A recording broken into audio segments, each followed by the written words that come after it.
cette conférence de presse, je l'ai dit, c'est de faire d'abord un point sur la situation près de 96 heures après l'arrestation violente et brutale de Narges Mohammadi, donc ce 12 décembre, aux côtés de 39 autres militants des droits humains avec lesquels elle se trouverait, et plus largement sur la répression qui s'abat de nouveau en Iran à l'encontre des militants et des défenseurs des droits humains, d'appeler plus largement à des actions, et c'est ce que nous ferons plus largement en fin de cette conférence de presse, à la fois des actions d'ordre judiciaire, mais également en termes de mobilisation de la société civile.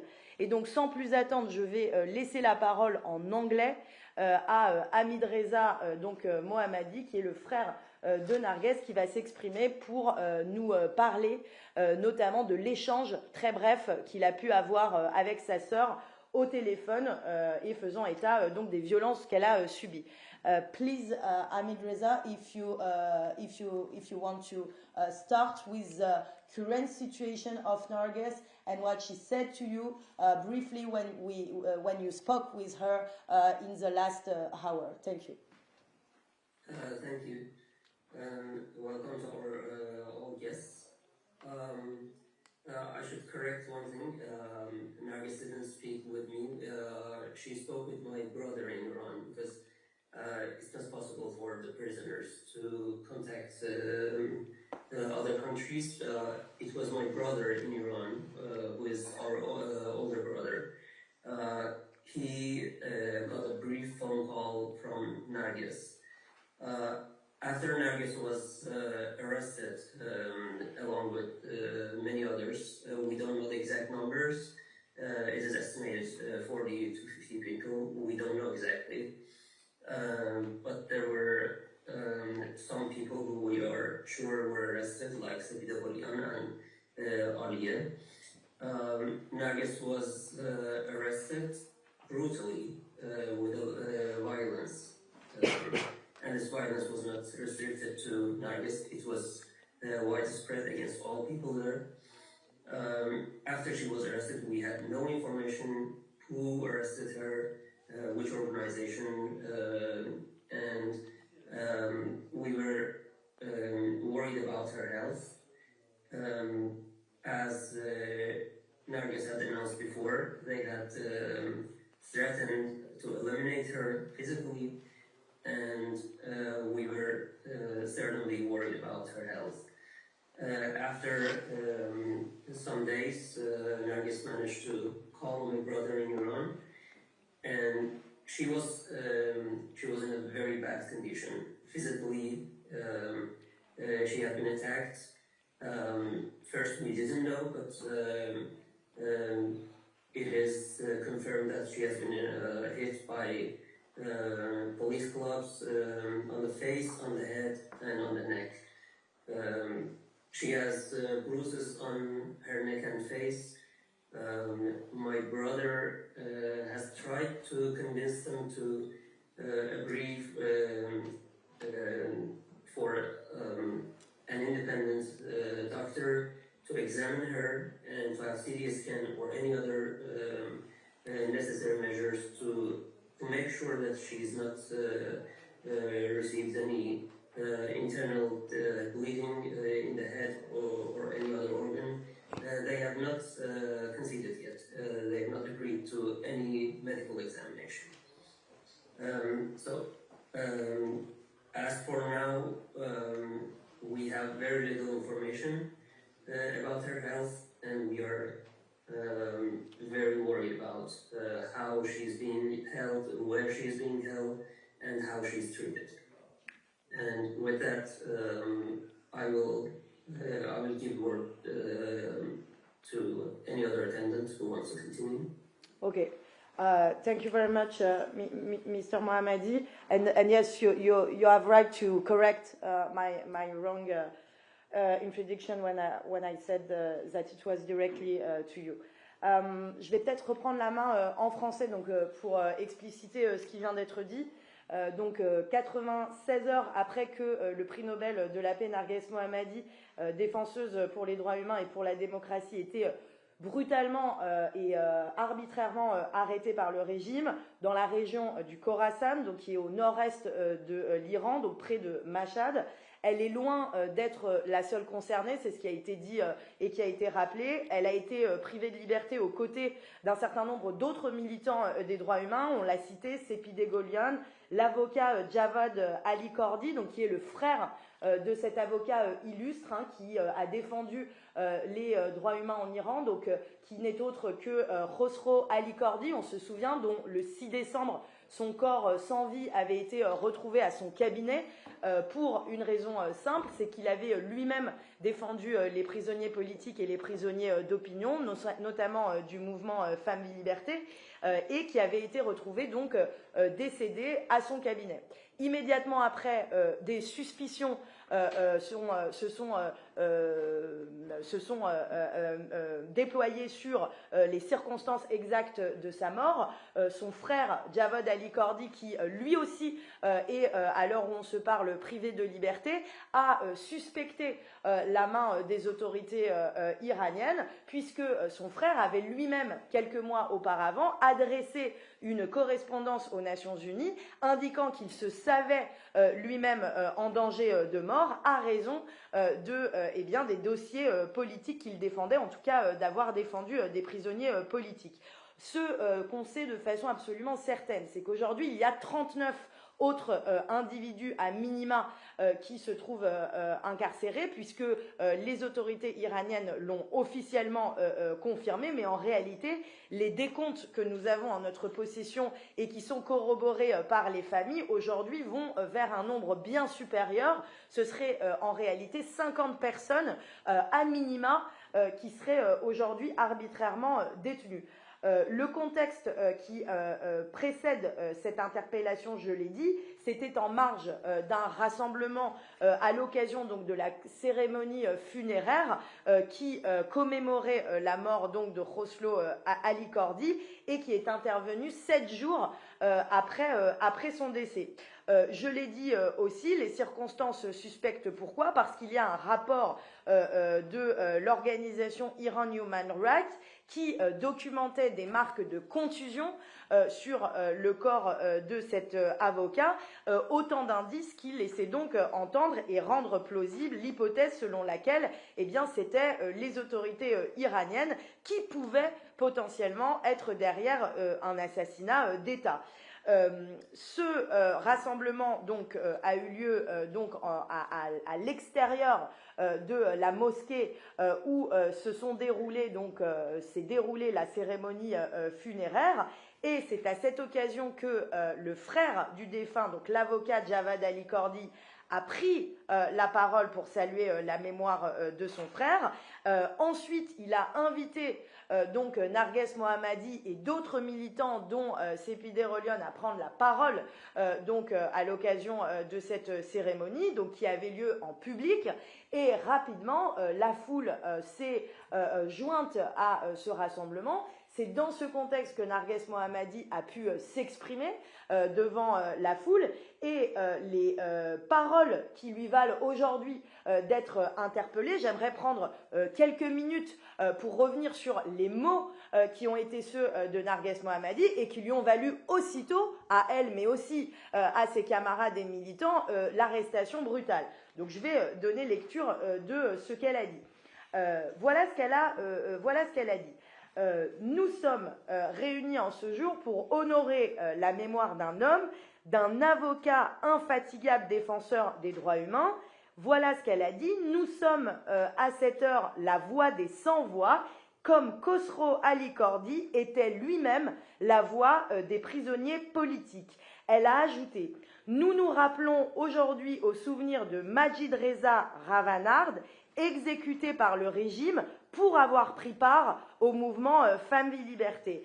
Majid Reza a été conduit à la potence, mais lui ne s'est jamais rendu. Je vous parle depuis le Khorasan, où beaucoup de nos êtres chers sont tombés, et en s'adressant aux forces de répression qui se trouvaient massées en masse, à la fois avec des motards qui étaient déployés, et il ressort de nos informations qu'il y avait à peu près 200 forces de sécurité qui se trouvaient directement en face des participants, et qu'il y avait partout infiltrés en réalité au sein même de la foule, eh bien, des agents qui se tenaient en civil, des agents qui étaient déployés en nombre pour faire régner évidemment la terreur et pour procéder immédiatement à des interpellations. Et donc, en s'adressant, faisant front aux forces de répression, elle a donc prononcé les paroles suivantes: vous, forces de répression armées de matraques, vous qui battiez déjà la foule en 2019, vous qui ouvriez le feu sur la jeunesse de ce pays en novembre 2019, vous êtes de la même espèce de celle qui a éborgné, battu et pendu tant de nos jeunes durant le mouvement Famille Liberté, les mêmes qui nous font face aujourd'hui à Machhad, et à vous qui sommes ici, nous disons ces paroles: nous sommes ici chez nous, nous commémorons la mort de l'un des nôtres, Khosrow Ali Kordi, avocat courageux qui n'a jamais ployé le genou, un homme qui a dédié sa vie à la liberté et à la justice. Il est de ceux de la lignée qui ne connaissaient pas la reddition. Nous nous tenons debout en unité, frères et sœurs, parce que nous sommes Iraniens, en unité, et nous jurons sur le sang de nos morts que nous resterons debout jusqu'à la victoire. Vive Fatemeh Sepereh, vive Hachem Khostar, et vive les combattants de la liberté. Voilà les propos qui ont été tenus par Narges Mohammadi, et immédiatement après avoir dit cela, eh bien, elle était encerclée de la même façon que tous les militants qui se trouvaient à ses côtés pour avoir prononcé donc ces paroles. Et voilà ce qui lui a valu, ainsi qu'à d'autres, les coups qui ont été décrits par son frère, c'est-à-dire plusieurs coups à la tête.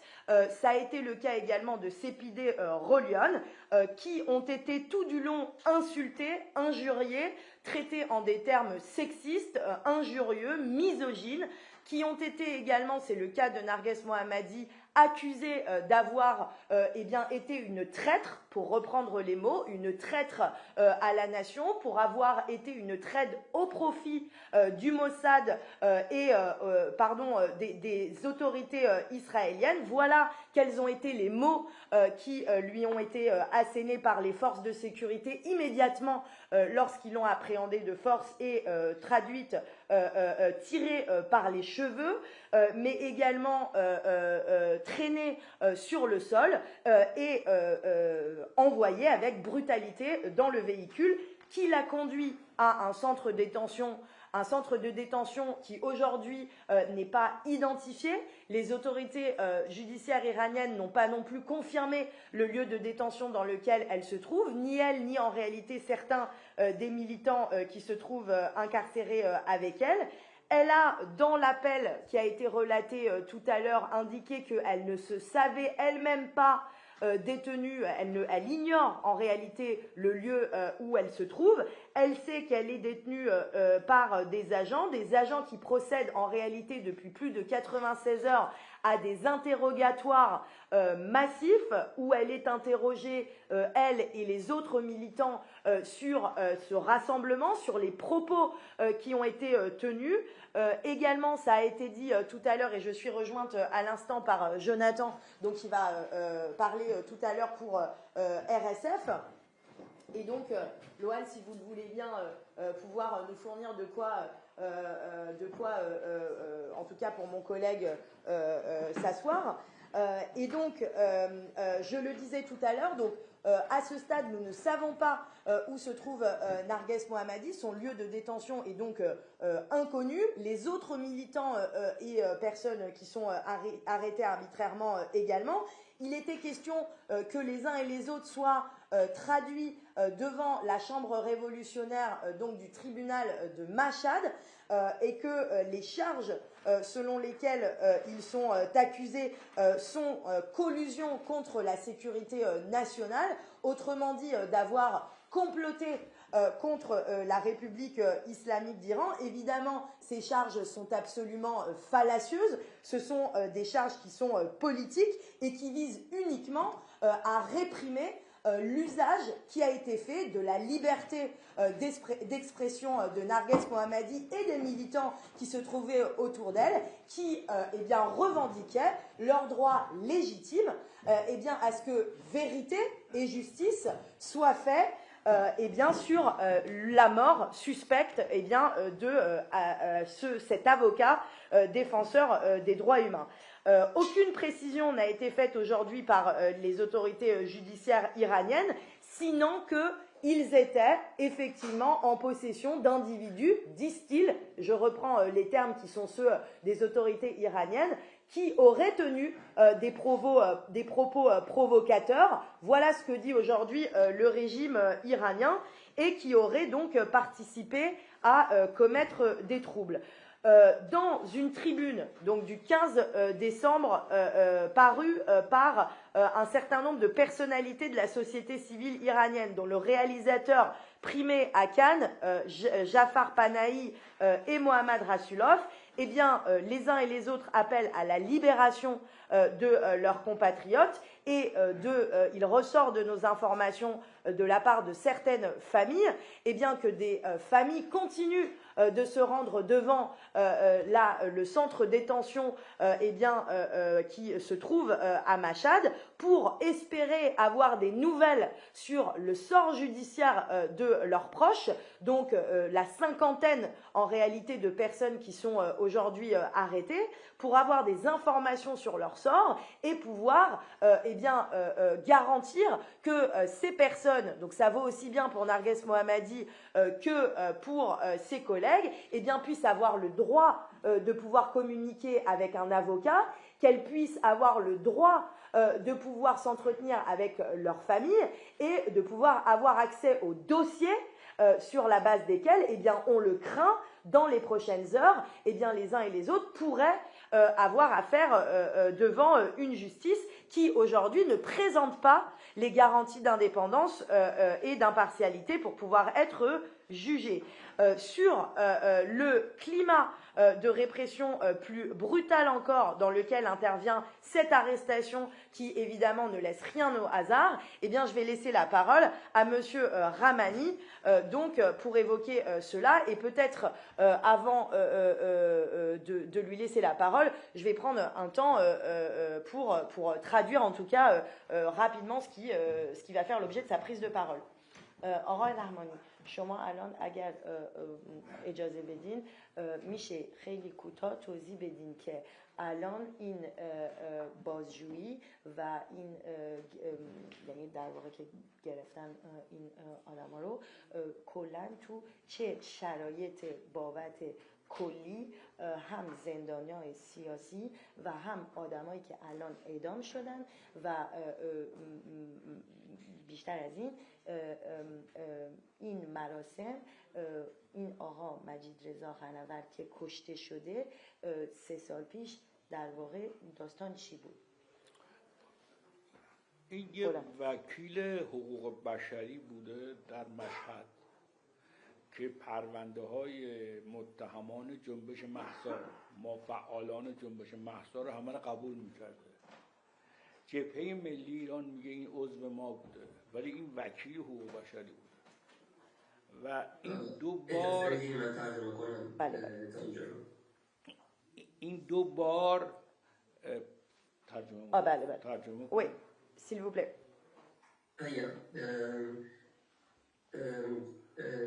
He was a lawyer in Iran who accepted difficult cases related to people who were arrested in Zandagi Azadi or Mahsa movement.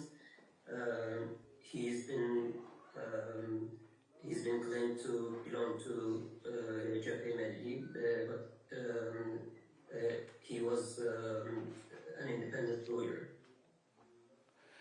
این دو بار اومده بود به دیدن نرگس و وقتی که کشته شده و از نظر فعالان حقوق بشر این مرگ مشکوکه و حکومت میخواد بگه این سکته قلبی کرده، ولی خانوادهش قبول ندارن. پس شهر مشهد هم یه شهر ویژه‌ای هست، دومین شهر بزرگ ایرانه که یه استقلالای خاص خودش داره به خاطر امام جمعهش آقای علم الهدا. خانواده مراسم شب 7 میگیره و نرگس و چند فعال حقوق بشر دعوت میکنه، از جمله عالی مطلبی زاده، سپیده قلیان و هستی امیری.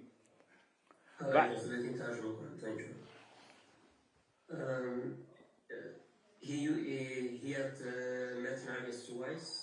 He had visited Nargis twice. And when he was found dead, the death was suspicious. The authorities say that it was a heart attack, but the evidence shows otherwise. And when he was found dead, or we suspect killed, Nargis attended his memorial and invited some other activists, prominent activists like Sapida Qolian and Ali Mutallabzadeh. And the city Mashhad has some special circumstances because of the Friday prayers imam there. That's Alam al-Huda, who is an extremist. نرگس از طرف خانواده دعوت شده و دعوت هم به سخنرانی میشه. در هنگام سخنرانی عده‌ای که ما میگیم عناصر اطلاعاتی هستن به نرگس حمله میکنن، سنگ میندازن و شعارهای گوناگون میدن. Nargis was invited by the family of the deceased, and when Nargis was there and other activists, what the so-called intelligence agency men or agents, they had begun to throw stones and chant and attack people. و نرگس وقتی که پایین میاد، به محضی که پایین میاد 10 نفر بهش حمله میکنن، چند ضربه شدید به سرش میزنن و نرگس قبلا عمل پیوند استخوان پا داشته، بیماری ریه داشته و عمل یکی از رگ‌های 4 رگ اصلی قلبش رو عمل کرده و وضعیت جسمی مناسبی نداره. Nargis, after coming down, after giving the speech, was attacked by nearly 10 people. She was brutally attacked. Although they know that Nargis has had several operations, bone marrow operations, heart operations, and she has several other complications. But she was brutally attacked and arrested. از روز دستگیریش تا به امروز او یه تلفن کرده که در گفتگو حال مناسبی نداشته. به گفته دادستان مشهد 2 بار به بیمارستان مراجعه کردن، یعنی حال خوبی نداره، یعنی وضعیت سلامتی نرگس اصلا قابل چیز نیست. و بعد در بازداشتگاه وزارت اطلاعات ایران هست، یعنی میدونید ایران چندین نهاد امنیتی داره، اطلاعات سپاه، فراجا، بازداشتگاه وزارت اطلاعات. الان نرگس در بازداشتگاه وزارت اطلاعات هست. برادر نرگس که ساکن مشهده چند بار خواسته پزشک مستقلی نرگس معالجه کنه که قبول نکردن و همچنین خواسته که با نرگس دیدار کنه که بازم قبول نکردن. این موجب نگرانی شدید ماست با توجه به بیماری‌هایی که داره و اون تهدید وزارت اطلاعات که یک ماه قبل یکی از عناصر اطلاعات گفته بود این بار بیرون حسابشو میرسیم، یعنی این بار بیرون میکشیمش و این موجب به اصطلاح خیلی نگرانی برای ما ایجاد کرده. Narges has only contacted her family only once, and her brother has asked for an independent doctor to examine her, but they have refused to do it, and we are very worried about her health because they have threatened her to kill her outside the prison, and now we are worried about what would happen to her. این یک اعتراض بزرگ علیه رژیم بوده. در مشهد حدود 1500 نفر آدم اومدن، ولی متاسفانه رسانه‌های فارسی زبان خارج از کشور و به خصوص بخشی از فضای مجازی این واقعه رو خوب نشان ندادن.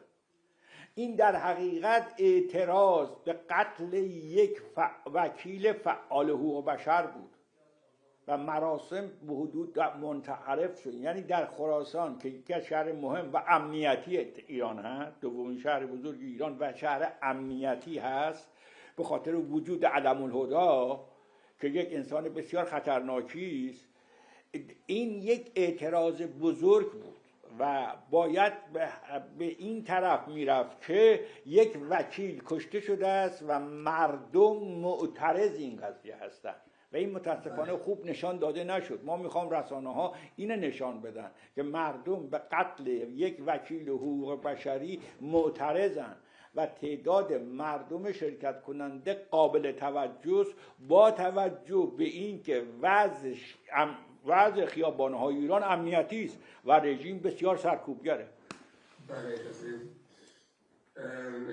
It was a memorial for suspicious death of a lawyer who people think he was killed. There were a lot of people there, almost 1,500 people. Unfortunately, in some media outlets, it has not been enough focused on this aspect of the memorial, that it was a protest to condemning killing a lawyer, a human rights activist and lawyer. Especially considering the security measures that exist on Iran streets, the streets in Iran, especially in Mashhad, that because of the Friday prayers, Imam, who is a very dangerous person, an extremist, the situation is much worse in Mashhad, and it is needed to be more reflected by the media. خواسته ما آزادی تمام دستگیر شدگان این واقعه است و آزادی همه زندانیان سیاسی، به خصوص نرگس. ولی الان خواسته خانواده اینه که ما بتوانیم با نرگس دیدار کنیم، یعنی برادرش بدانه نرگس ببینه و از سلامتی او مطمئن شه، چون وضعیت تماس تلفنی نرگس بسیار زبان خوبی نداشته. خود دادستان میگه 2 بار به بیمارستان بردیمش و این در بازداشتگاه وزارت اطلاعات مشهد به شکل انفرادی نگه داشته میشه. تمام این زندانیای دستگیر شدن به شکل انفرادی الان در مشهد هستن. خب این خودش بازم یه ظلمیه و آزادی حق ایناست. شرکت در مراسم ختم یک انسان یه حق معمولی و حق شهروندی است که جمهوری اسلامی اینو ممنوع کرده.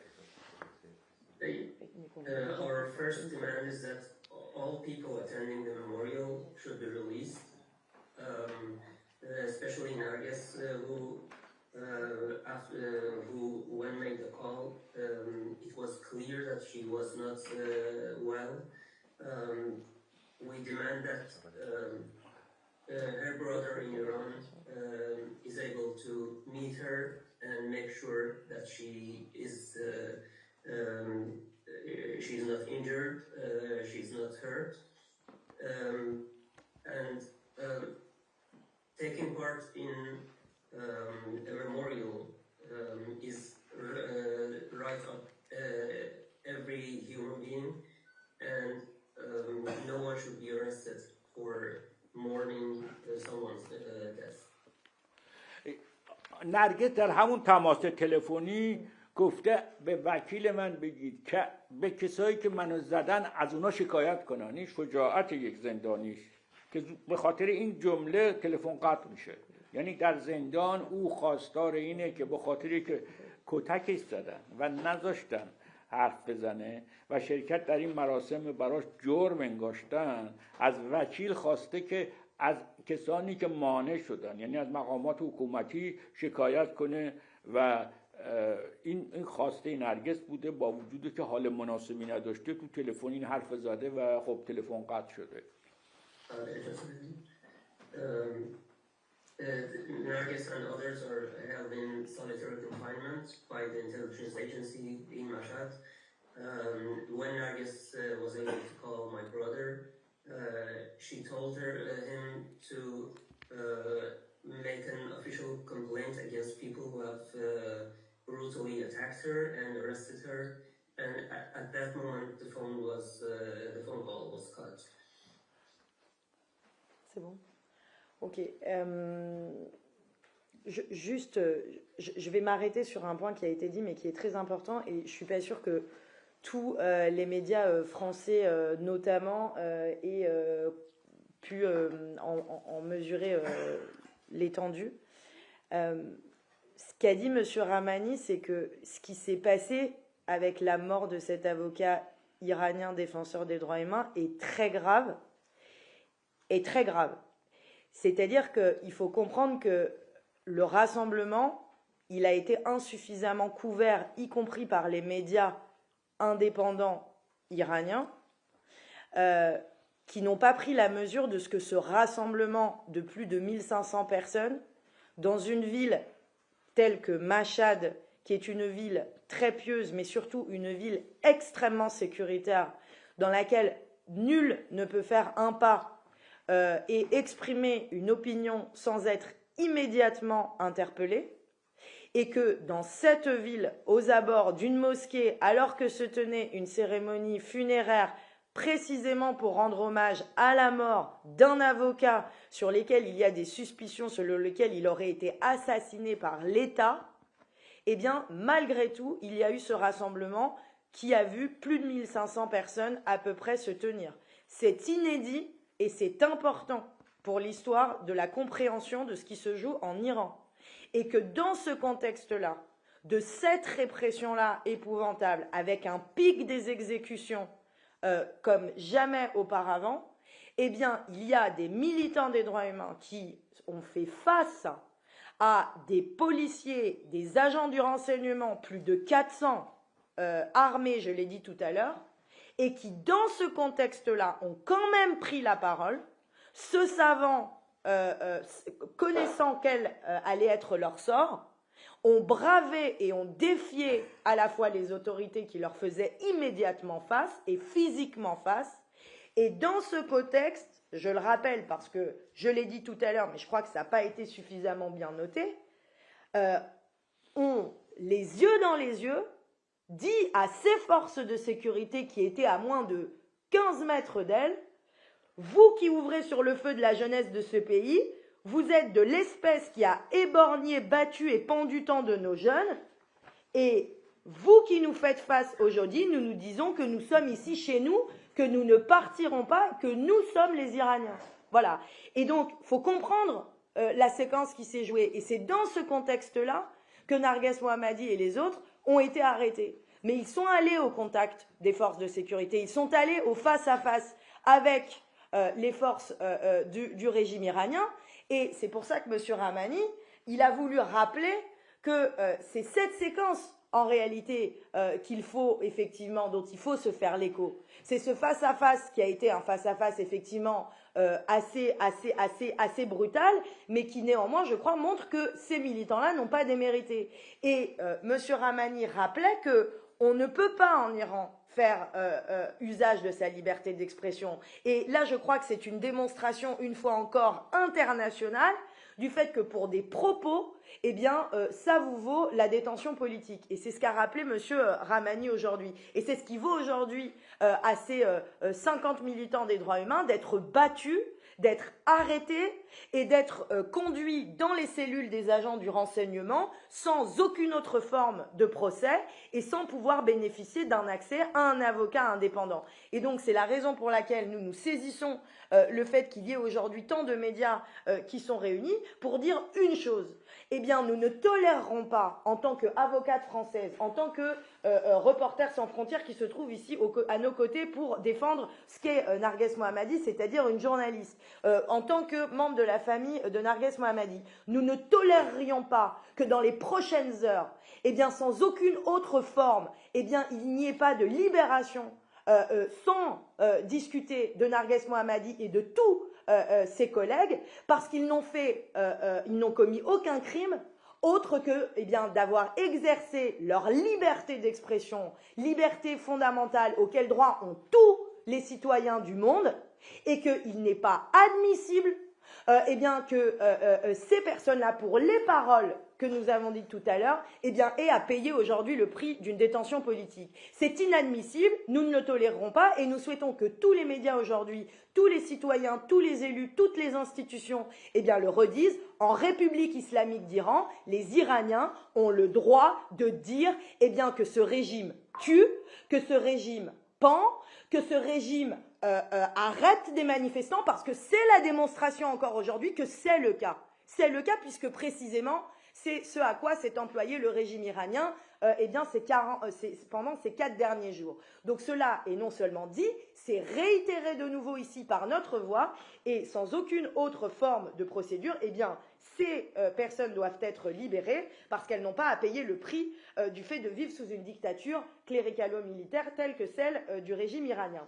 Et s'agissant, sans alourdir excessivement cette conférence de presse, je vais laisser la parole à mon collègue de RSF qui va nous parler de la mobilisation d'RSF et surtout des annonces judiciaires et citoyennes, encore une fois, qu'on entend faire, parce que la mobilisation, évidemment qu'elle doit se poursuivre. Il faut qu'il y ait chaque, aujourd'hui, président, et ça a été fait, on a reçu dans les 4 derniers jours le soutien de l'Union européenne qui a appelé par le biais de sa diplomatie à la libération eh bien, des militants et dont du prix Nobel de la paix.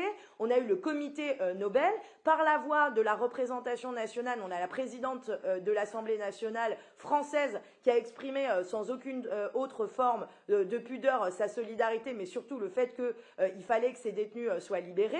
On a également le Parlement italien. Et ben c'est pas suffisant. Et aujourd'hui, nous, ce qu'on dit ici réunis, c'est qu'il faudrait que chaque chef d'État qui a félicité en réalité Narges Mohammadi lorsqu'elle a obtenu son prix Nobel de la paix, eh bien aille non seulement de son commentaire et de sa condamnation, mais j'ai envie de dire ce serait même pas suffisant, eh bien exige que l'État iranien eh bien respecte les traités internationaux, respecte les droits fondamentaux des Iraniens et surtout le droit à l'autodétermination du peuple iranien, eh bien qui a le droit aujourd'hui de connaître la démocratie. Et ce n'est pas un crime aujourd'hui, eh bien dans les rues de Machhad, eh bien d'exprimer cela. Et nous appelons aujourd'hui les chefs de gouvernement et les chefs d'État, y compris notre chef de l'État Emmanuel Macron, qui s'est félicité en 2023 que d'ailleurs en appelant l'époux de Narges Mohammadi par sa voix et bien à exprimer ses plus vives félicitations, et bien nous appelons aujourd'hui le chef de l'État, mais aussi plus largement tous les chefs des gouvernements européens, et bien à dire ce qu'est aujourd'hui la réalité de ce pays, c'est-à-dire des militants qui sont sous le joug d'une dictature théocratique, d'une dictature militarisée, qui utilise l'arbitraire eh bien, pour réprimer les Iraniens. Voilà ce que nous aimerions entendre dans les prochaines 48 heures, de façon très claire, sans aucune ambiguïté possible, parce que c'est cela que nous attendons des démocrates où nous nous trouvons, puisque nous parlons ici librement depuis Paris et depuis une démocratie. suis le responsable du desk Moyen-Orient à Reporters sans frontières. Je représente l'organisation et la coalition Free Narges, qui est une coalition d'organisations de droits humains qui défendent la liberté d'expression, la liberté de la presse et les droits humains. Je suis là parce que ça fait déjà presque 4 jours que Narges Mohammadi et ses confrères et consoeurs sont privés de leur liberté. 4 jours de trop, après avoir passé la majorité des 10 dernières années en prison, elle se retrouve encore une fois derrière les barreaux, dans une situation dangereuse et risquée, et on demande sa libération immédiate, ainsi que la libération de tous ses consoeurs et confrères arrêtés avec elle, la journaliste Alia Moutalebzadeh, la journaliste Sepi Berodian, tous ceux qui ont été les 50 militants des droits humains qui ont été arrêtés avec eux. C'est inédit, comme vous l'avez dit, que Narges Mohammadi, encore une fois, est en train de payer le prix lourd d'avoir pris la parole, de s'être exprimée. Elle paye le prix avec ses confrères et consoeurs, et je stresse qu'elle n'est pas la seule. Elle paye le prix d'être militant des droits humains, de défendre les droits humains, d'être journaliste, d'être écrivaine, d'être femme iranienne. On demande sa libération immédiatement. Il y a près d'1 an, on s'était soulagé de sa libération conditionnelle. On s'attendait à qu'elle soit, on craignait qu'elle soit arrêtée, emprisonnée de nouveau, parce qu'on connaît ses tactiques. Et là, le pire vient de se passer. Elle vient d'être emprisonnée de nouveau avec ses confrères et consoeurs. On demande sa libération immédiate. Elle ne doit pas passer encore une seule heure en prison. Elle doit être libérée sur le coup. Et son arrestation très grave nous fait craindre une répression renouvelée des journalistes, un crackdown, des arrestations renouvelées des journalistes, des militants des droits humains, des avocats. Je parle au nom de toute la coalition, donc c'est plus large que le mandat de RSF de juste défendre les journalistes. Ça montre aussi la gravité de ces libérations conditionnelles, qui sont des libérations fragiles. Les journalistes et les militants, ils sont libres, mais ils ont un épée de Damoclès sous la tête. Ils vivent dans la peur, ils ne peuvent pas travailler, ils ne peuvent pas s'exprimer. Narges et ses consoeurs et ses confrères ont eu le courage de le faire, mais beaucoup d'autres vivent dans la peur, sous la surveillance dans un régime de dictature qui les réprime jour et nuit. Je suis aussi ici au nom de RSF et au nom de la coalition pour exprimer notre soutien complet à M. Takir Rahmani, à Ali Ekiana, à la famille de Narges et à tous ses collègues et à tous ses proches face à une campagne et un déferlement de haine et de menaces et d'harcèlement qu'ils subissent, qui vise à décrédibiliser le travail incroyable et courageux de Narges Mohammadi, qui vise à vraiment décourager tout soutien. Nous sommes là pour vous dire qu'on vous soutient, qu'on est à vos côtés, qu'on restera à vos côtés. Et finalement, pour annoncer que RSF, aux côtés de Mathieu Ardakani, on a saisi le groupe des détentions arbitraires de l'ONU pour l'arrestation, la détention de Narges Mohammadi, pour qu'on demande sa libération immédiate et qu'il prenne toutes les mesures propres à garantir son intégrité physique et psychologique. C'est une saisine qu'on avait déjà faite en 2023, quand elle était toujours en prison, et là on l'a réactualisée, on l'a renouvelée, et on demande une mobilisation internationale immédiate pour demander la libération de Narges Mohammadi et de tous ses confrères et consoeurs emprisonnés dans les prisons de l'Iran, parce que tant que les gens sont arrêtés pour prendre la parole en Iran, toutes nos démocraties sont en danger. Les démocraties et les droits de la presse, les libertés de la presse, les droits à l'expression, le droit à être informé partout dans le monde sont en danger. Je veux juste ajouter un dernier truc, c'est que quand on parle de la gravité de ce qui s'est passé à Mashhad, ce rassemblement qui n'a pas vraiment été couvert par les médias, c'est sans doute la raison pour laquelle ces militants et ces journalistes ont été arrêtés, parce que ce qui fait peur au régime iranien, c'est la couverture, c'est que ces événements, ils arrivent à l'international. Et ils savaient sans doute que le fait d'avoir Narges Mohammadi, lauréat du prix Nobel, avec d'autres journalistes emblématiques comme Alia Moutalebzadeh, comme Sepi Berodian, qui étaient là-bas, qui portaient la parole, ils savaient que leur parole va porter, que les gens vont écouter. Et c'était important de les faire taire immédiatement. Donc nous, là, on a le devoir, en tant que communauté internationale, en tant qu'organisation, de dire non, de refuser cette arrestation, de demander la libération de tous ces journalistes, de tous ces militants-là, et de dire qu'il suffit, que ça suffit la répression des journalistes en Iran et partout dans le monde. Les journalistes ne commettent pas un crime quand ils parlent, quand ils travaillent. Il ne faut pas qu'ils soient assassinés, tués, emprisonnés, kidnappés, enlevés, harcelés, torturés. Voilà, la liste est très longue malheureusement, mais là, on est là pour dire que ça suffit. Un mot avant de passer aux questions et autres potentiels autres sujets. mon collègue d'RSF vient de dire quelque chose de très important sur les campagnes de dénigrement et de cyberharcèlement. Depuis un certain temps, nous ne sommes pas dupes de ces campagnes. Nous savons d'où elles viennent. Nous savons que la République islamique d'Iran a investi massivement les réseaux sociaux, qu'elle dispose à son profit de cyberbots et de fermes à bots qui tournent jour et nuit à plein régime pour détruire en réalité les rhétoriques des militants des droits humains sur les réseaux sociaux.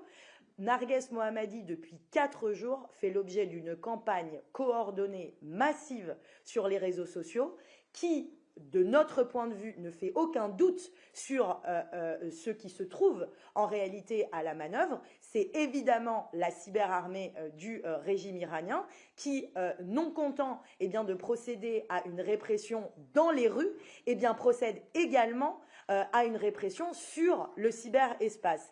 Et nous savons aujourd'hui qu'à l'heure où nous nous parlons, 4 jours après cette arrestation, il y a encore des participants à cette manifestation qui se font interpeller sur la base de l'identification sur les réseaux sociaux des vidéos qui ont été partagées de cet événement et qui nous montrent à quel point la cyberpolice est active sur les réseaux sociaux. Autrement dit, et pour le dire plus simplement, les agents des renseignements iraniens sont également présents sur le cyberespace pour appréhender ceux des participants qui auraient posté des photos d'eux à la manifestation, qui auraient véhiculé des vidéos dans lesquelles on reconnaîtrait d'autres participants et quand ce n'est pas tout simplement une armée de comptes qui sont en réalité créés uniquement pour propager de la désinformation sur les participants et pour contribuer à des opérations d'influence sur les réseaux sociaux qui ont été d'ailleurs documentées par un certain nombre de vos confrères, notamment du journal Haaretz, qui expliquait il y a quelques mois qu'il y a des opérations à l'heure où on se parle qui émanent d'officines en réalité qui sont liées tantôt à la République islamique d'Iran, tantôt à des réseaux que nous connaissons bien et qui doivent être nommés comme ils se présentent, qui sont des réseaux en réalité d'extrême droite, à la fois pro-russes, à la fois pro-chinois et pro-iranien. Voilà, donc je crois qu'il faut être très clair sur aujourd'hui cette répression qui est absolument partout, qui se trouve à la fois dans les rues iraniennes, qui se trouve sur le cyberespace et qui doit être qualifiée et combattue partout de la part des militants des droits humains que nous sommes.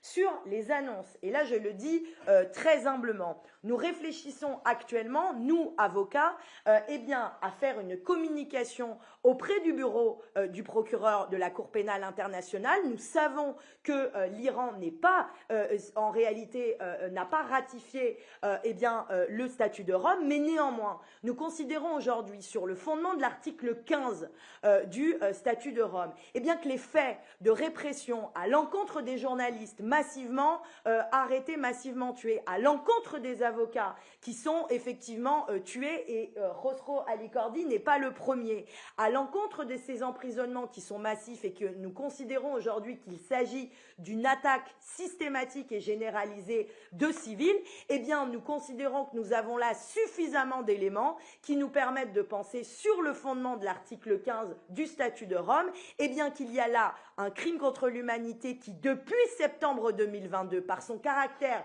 systématique, généralisé, en nombre de manifestants tués, en nombre d'avocats qui ont été appréhendés, voire tués, qui justifie que des poursuites aujourd'hui soient diligentées devant la Cour pénale internationale. Et donc, dans les prochains jours, nous, avocats, avec l'aide des journalistes et des militants des droits humains qui vont nous donner leur mandat, nous allons saisir officiellement le procureur de cette communication décision qui vaut signalement judiciaire parce que, nous le disons en toute humilité mais fermement, la République islamique d'Iran rendra des comptes à la fois pour les avocats qui ont été tués, pour les journalistes qui ont été appréhendés, mais aussi pour Narges Mohammadi et ceux de ses collègues qui, dans les prochaines heures, doivent voir la communauté internationale, les yeux de la communauté internationale tournés vers leur sort parce que c'est leur assurance vie et c'est aussi l'assurance que les Iraniens ne seront pas condamnés à une répression dans le silence.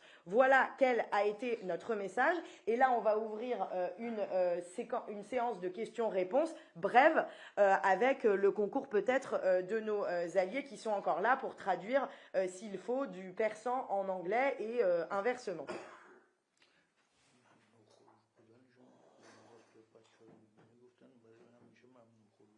Oui, et qui gofte? Oui, et Tahrir Rahmani fait état du fait qu'il aurait été dit pendant parce que à l'heure où on se parle, les militants qui ont été arrêtés, en fait, font l'objet d'interrogatoires par les services de renseignement continus, dans lequel l'objectif c'est d'obtenir évidemment des aveux forcés, sur la base desquels, sans doute dans les prochaines heures, ils seront traduits devant des tribunaux révolutionnaires. Et dans le cadre de ces interrogatoires, les interrogateurs, les agents des renseignements qui procèdent aux interrogatoires, ont dit à Narges Mohammadi qu'elle serait frappée dans les prochains jours d'une interdiction définitive et absolue de quitter le territoire iranien, alors que nous savons depuis un certain temps que Narges Mohammadi avait demandé de pouvoir obtenir son passeport, non pas pour quitter le pays, ce à quoi elle s'est toujours refusée, estimant que la lutte devait se poursuivre à l'intérieur de l'Iran. Il lui a été dit que elle ne serait donc jamais plus mise en possession ni d'un passeport, mais plus largement qu'elle ne pourrait pas quitter le pays, et ce de façon définitive.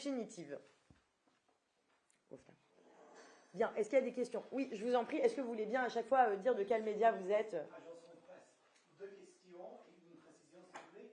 Je pense qu'aujourd'hui, Amnesty International a dit dans un communiqué que l'arrestation de Narges avec son brutalité était équivalente à la torture. Est-ce que vous êtes d'accord légalement avec une telle description? Et aussi, sur le plainte ou la communication vers le corps pénal, le bureau du procureur, ouais. Le corps du procureur, c'est le but exactement, c'est quoi de ça? C'est l'outil, c'est l'arrestation des officiaux iraniens, ou quoi exactement? Et juste une précision sur la famille, le frère de Narges s'exprime de Oslo, si je comprends bien, c'est ça?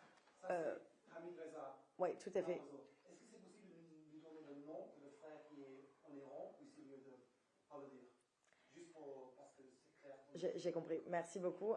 Peut-être, Jonathan, si tu veux bien traduire pour Hamid Reza juste la question qui concerne la fratrie. Ouais. Ouais. Ah oui, pardon. Excusez-moi. Oui, je veux bien pour le deuxième segment. Hamid Reza, just to clarify that you live in Oslo, in Norway, and just as you're like sort of almost a medium for us because you're speaking to the brother in Iran, I wanted to ask, is it possible to give the name of the brother in Iran, or you'd rather that we don't? Because he's actually quite a key conduit for all the information that we all have. Okay, I get it. Maybe if you agree, dear Hamid Reza, I will start with the first section of the question, and then you will answer only on the second point, if you does agree. C'est bon?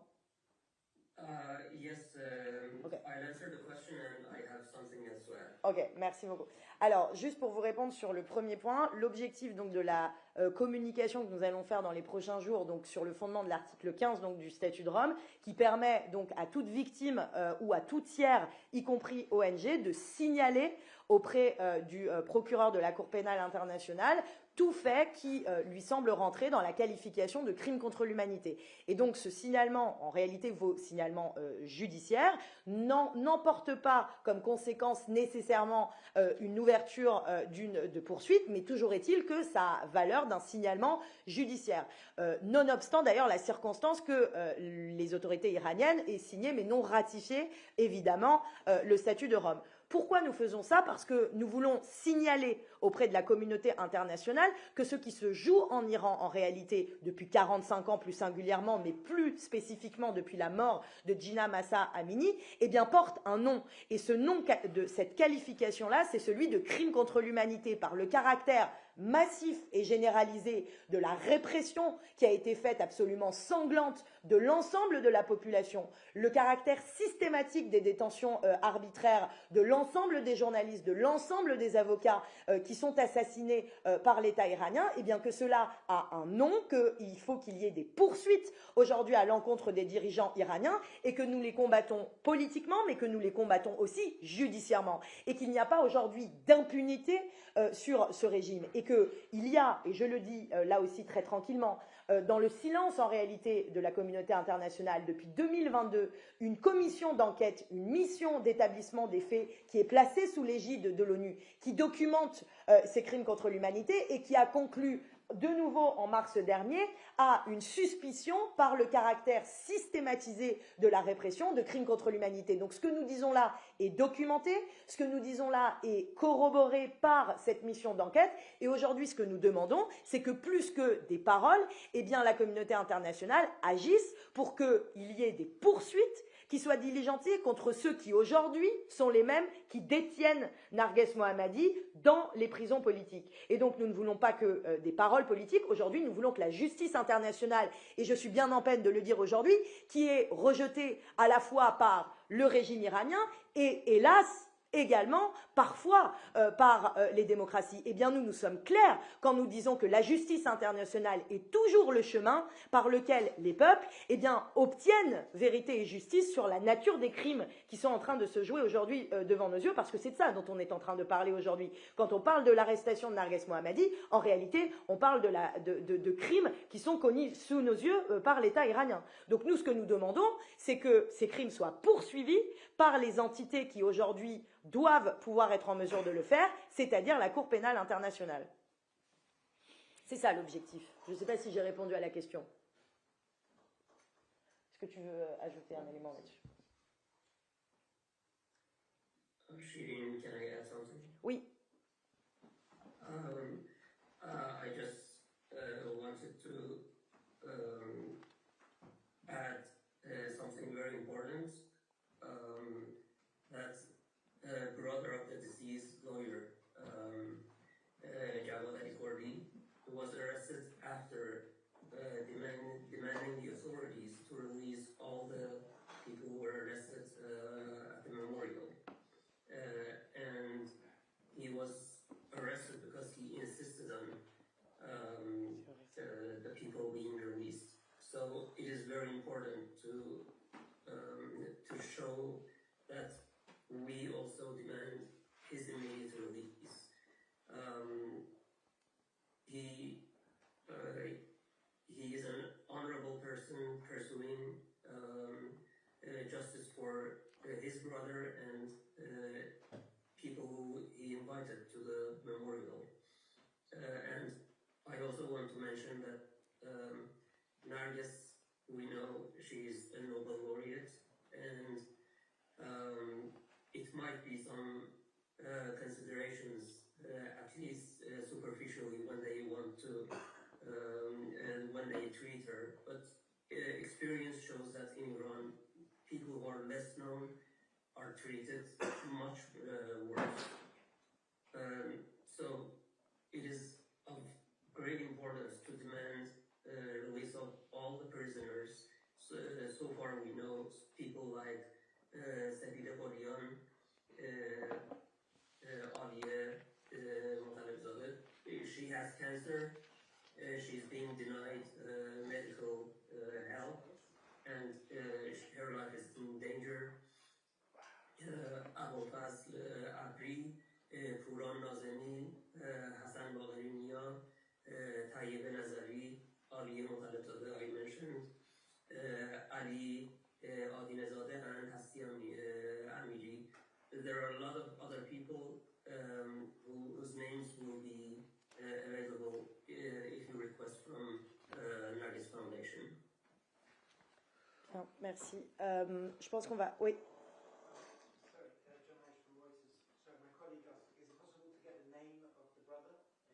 Unfortunately, it's not possible because of very obvious reason of security. Mais Okay. When exactly did he speak to her last? Just because that wasn't clear. So she was arrested on Friday. When did the brother speak to her? it was yesterday night, si c'est exact. Hamid Reza, can you just precise this, please? Yes, it was 10 p.m. yesterday. Last night. And a question, just a legal question. Have you had any indication on whether the authorities plan to activate a suspended jail term to keep her in prison? Sorry, can you J'ai besoin en français. vous pouvez en deux, ouais, je veux bien, merci. Avez-vous eu des indications sur si les autorités envisagent de réactiver ces peines Ah, sur la mise à exécution du quantum, pardon. Ok.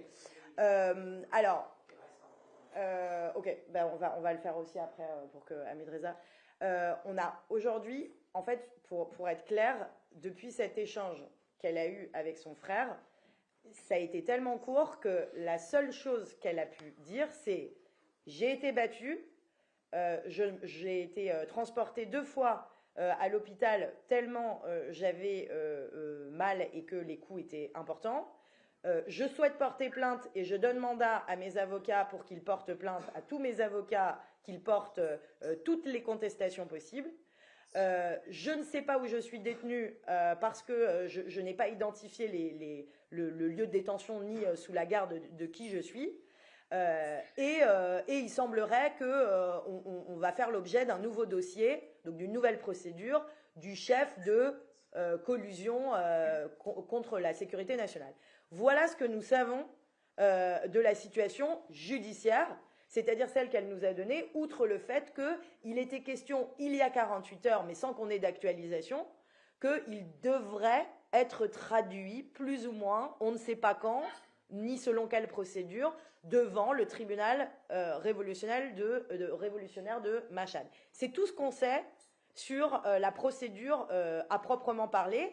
Et après, de l'expérience de ceux de mes confrères qui assurent ses intérêts en Iran et de ce que nous comprenons de la situation, mais sans avoir aucune information, c'est que, évidemment, ma cliente, à partir du moment où elle a un quantum de peine de 10 ans d'emprisonnement à purger, qu'elle est sortie sous le bénéfice in extremis d'une permission médicale parce qu'elle venait de se faire opérer, donc en fin d'année dernière, a priori, s'il y a des poursuites et qu'il y a une condamnation, on voit mal comment il ne pourrait pas y avoir une mise à exécution de sa peine. Mais c'est dans un scénario où on allait au terme d'un procès, que le procès amenait naturellement à une condamnation dans la continuité de la quinzaine de procès qui sont ceux qu'a connus Narges Mohammadi. Voilà, ce serait une suite a priori logique, sauf à ce que notre mobilisation internationale empêche cela, parce que là, je suis très claire sur un élément. On a vu que le rapport de force avec le régime iranien, il se faisait dans ces moments-là. C'est-à-dire que la dernière fois que nous avons obtenu le bénéfice d'une permission de sortie, c'est précisément après avoir appelé la communauté internationale à se mobiliser, après avoir reçu le soutien des institutions de l'Union européenne, des chefs d'État, avec une mobilisation des médias. C'est à ce prix-là que nous avons arraché cette permission en réalité de sortie. Donc on n'est pas dupe sur le fait que tout se joue manifestement dans les prochains jours, en fait. Oui. Oui. Pour reconfirmer l'état de santé de Narges en ce moment, vous nous expliquez en précision comment elle est? En fait, elle était à la fois très énervée, contre évidemment ceux des forces de sécurité qui l'ont battue et qui n'avaient pas le droit de le faire. Elle a été très claire là-dessus, c'est un point important, d'ailleurs dont sa famille s'est fait l'écho, c'est qu'elle demande immédiatement que les faits soient pris en considération, y compris par les autorités iraniennes. Et l'une des premières choses qu'elle a dites, c'est « je veux faire valoir mes droits ». C'est la première chose quasiment qu'elle a dite, c'est « j'ai été battue, ils n'avaient pas le droit de se comporter ainsi, ils ont commis des violences et je veux porter plainte. Je veux porter plainte et dites à mes avocats, tous autant qu'ils sont, où qu'ils se trouvent dans le monde, qu'il faut que mes droits et ceux de mes collègues soient entendus. Donc en fait, il y a chez elle, mais on la reconnaît bien là, cette capacité à ne pas se laisser faire et à se trouver, y compris dans le lieu le plus épouvantable dans lequel, a priori, les droits n'existent pas et où règne d'ailleurs l'arbitraire, de dire je veux faire valoir mes droits. C'est ça son état d'esprit. Et je laisse la parole à peut-être Hamid Reza, si vous voulez bien. Oui. Mr. Mohammed, Hamdulillah, I was just wanting to ask you one more time, would you be able to confirm her health and how she is right now all the time currently? The last thing we know about her health is what she has told my brother. So she has been hit in the head, in the neck and on the face. Earlier reports said that she has been hit in the legs also. She has had an operation in the leg. She has had heart problems. She has had heart attack before. She has had seizures that any blow to the head can cause a reoccurring of those seizures. We don't have any information how they have examined her medically and what her injuries are. And because they are denying my brother seeing her or any independent doctor seeing her, we suspect that there is something serious going on, and we are really worried about it. Thank you very much. You're welcome. Bien. Ouais. Tu veux le faire? Ouais. Oui, comme vous l'avez compris, l'anglais n'est pas ma LV1. Pour dire quoi, en fait, bon, non, mais je peux le faire et le cas échéant. Non, pardon, ouais. je voulais juste ajouter un peu. C'est sur l'état de santé en réalité qu'elle ait été. Ils savent qu'elle a été frappée durant l'arrestation sur la tête. Voilà, et qu'elle avait subi des crises cardiaques et des strokes. C'est des. Voilà, et qu'être frappé sur la tête, en fait, ça ramène le risque que ça pourrait se reproduire, qu'elle est dans un état de santé, qu'elle avait été dans un état de santé critique. J'ai oublié quelque chose. Et que par ailleurs, elle n'avait pas pu être examinée à date par un docteur indépendant, si bien que nous n'avons en réalité que très peu d'informations sur l'état de santé réel de Narges Mohammadi. La seule chose qu'on sait, c'est qu'elle a des antécédents médicaux qui sont majeurs, y compris ceux que mon collègue vient de rappeler, et qu'il y a des risques évidemment pour sa santé. Je rappelle que c'est une femme qui a aujourd'hui 53 ans et qui, pendant les 3 dernières années, n'a pas pu bénéficier des soins adéquats et en temps utile, et que la prison politique est quand même un lieu extrêmement dur dans lequel, quand vous avez des pathologies, vous manquez de tout, c'est-à-dire que vous n'avez pas accès à une infirmerie qui vous permet de vous soigner utilement et correctement, et que c'est une petite mort à petit feu qui se joue en réalité, parce que l'état de santé d'une prisonnière politique qui a connu pendant très longtemps la détention n'est pas le même évidemment que quelqu'un qui à l'inverse n'a pas connu la détention politique avec les antécédents que nous connaissons.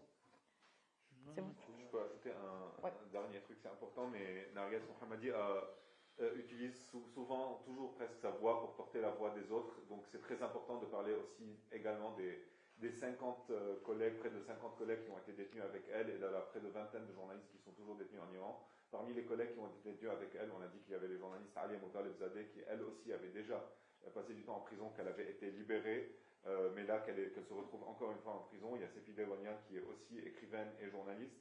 Je cite aussi Poran Nazemi et Hasti Amiri, 2 autres militants des droits humains, et c'est vraiment très important de parler de tous les détenus, de tous les militants des droits humains et des journalistes qui sont derrière les barreaux aujourd'hui en Iran. Ce qui est impressionnant avec Narges Mohammadi, c'est qu'elle a toujours mis leur nom en avant quand elle parle de sa lutte en Iran. Oui, c'est très juste. Ouais. Bien, je crois qu'on a peut-être fait le tour, sauf si vous avez d'autres questions. Peut-être qu'on peut lever la séance. Ouais. Ouais, ouais, oui, tout à fait, oui. Bien, on cut tout. Voilà, très bien. Merci. Merci de votre... Oui, pardon, vous êtes quel média? J'ai pas dit. Ah d'accord, oui, ok. Bien. Ça tourne encore là? Est-ce qu'on peut enlever les micros, s'il vous plaît? Ouais. Pardon. Salut Charlie, ça va? Tu vas bien?